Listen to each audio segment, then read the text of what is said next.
Today's video is going to be how to factor a polynomial, and it is just the very first step. It is pulling out a GCF.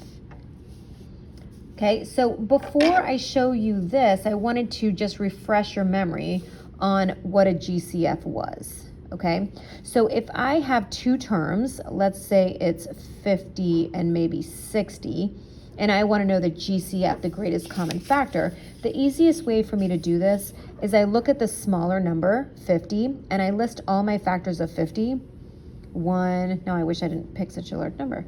50, 2, 25, 3 doesn't work, 4 doesn't work, 5 and 10.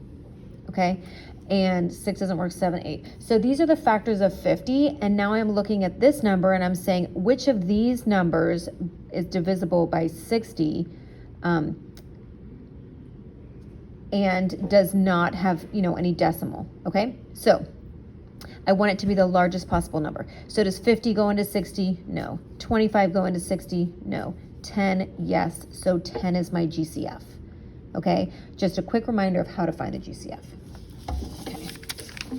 So this very first problem here is saying, what is the GCF? And you can see that I have a polynomial. All right, so before we stress out, let's just first look at the numbers. We have 12, 8, and 6, or negative 6. But for right now, I can just, think of them as 12, 8, and 6. So I look at the smallest number, 6, the factors of 6, 1 and 6, 2 and 3. 6 does not work for all of them. 3 does not work for all of them. 2 does. 2 goes into 12, 8, and 6. So 2 is my GCF. And now I have to look at the variables. I have x to the 5th, x to the 4th, and x cubed. So what is the most amount of x's that I can pull out, but it has to be the same for every group. So I can pull a 5 out of here, but I can't pull 5 out of here, so that won't work. I can pull 4 out of here, 4 out of here, but I can't pull 4 out of here. But 3 x's I can pull out of every single group. So my GCF is 2x cubed. All right, and so for this very first part, we're just going to be finding what the GCF is. All right, the GCF of 15x squared plus 18. Well, I notice 15 and 18. 15 is my smaller number, so my GCF is 3. I have x squared here, and I don't have any x's here, so my GCF is just 3. All right, when I look at this problem, I have 18 or negative 18, 6, and 24. I'm looking at the smallest number, 6. 6 goes into 18, 6 goes into 24, so 6 is my GCF. I'm looking at my variables now, y to the 4th, y cubed, y squared. Y squared is my GCF.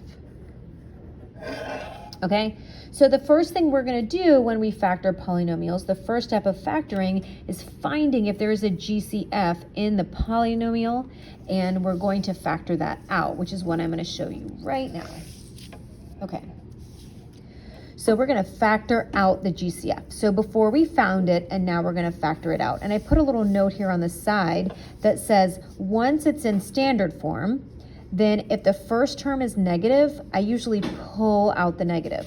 So if we look here, let's just act for a second like this is 12, 18, and 27. Okay, what GCF goes into that? Well, I'm looking at 12. 12 doesn't work. 6 doesn't work. 3 is the GCF. Okay, but because that first term is negative, I'm going to pull out a negative 3. All right, I have x cubed, x squared, and x. Now this is just what we did before. We found the GCF, except for I told you if the first term's a negative, a lot of times we'll make that a negative that we factor out. So now this is the part that we're factoring. Okay, I'm basically dividing out negative 3x out of each of these terms.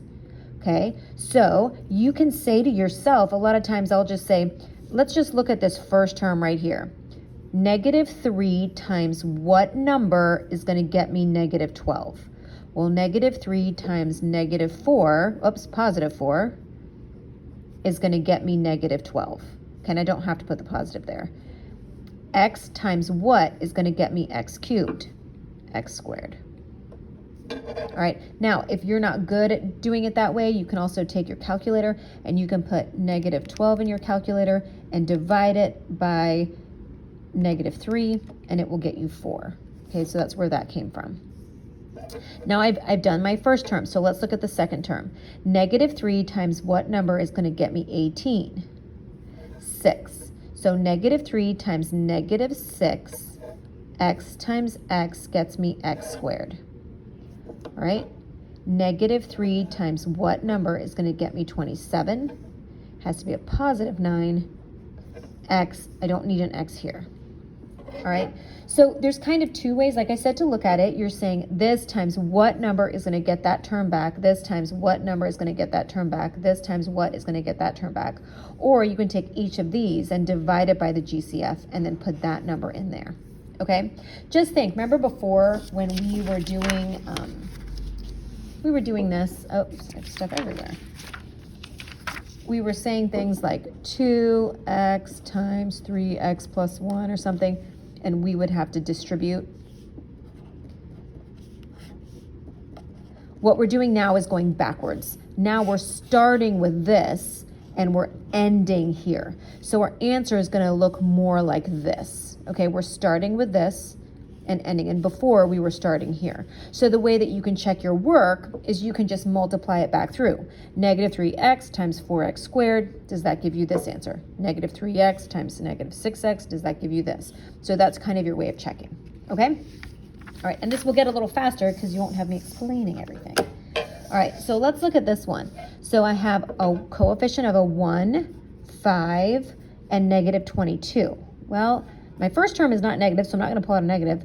There's no GCF between 1, 5, and -22, so it's just going to be a 1. Now, if you feel comfortable, you can put a 1 there. You don't have to, though, because there's something else.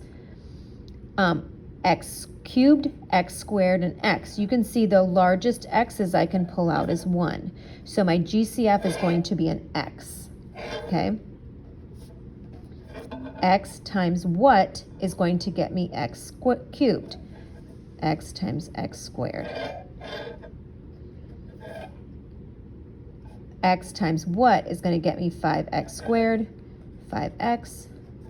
X times what? -22. And you can multiply that back out to check it.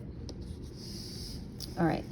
So this one here, what's the GCF? I had a trinomial before. What's the GCF? So let's just look at 16, 28, and 20. Well, 16 is the smallest number. So I'm thinking about 16. 16 does not work. 1 and 16, 2 and 8, 3, 4, and 4. Okay, so which of these numbers goes into all? Well, 16 doesn't work.